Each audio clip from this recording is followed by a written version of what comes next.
কি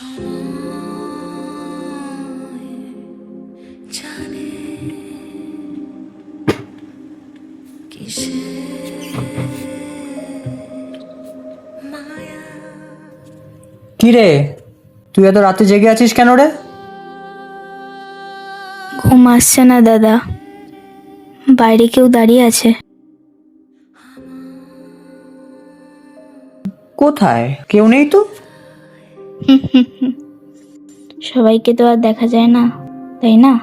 আজকে নিয়ে আবার 3 জনের নিখোঁজের খবর উঠে আসলো আমাদের কাছে। আমি সৃজনী, আপনারা এই দেখ, এভরিডে নিউজ। আজকে নিয়ে আবার 3 জন নিখোঁজ হয়েছে। কি অবস্থা! তারা কি খারাপ ছিল?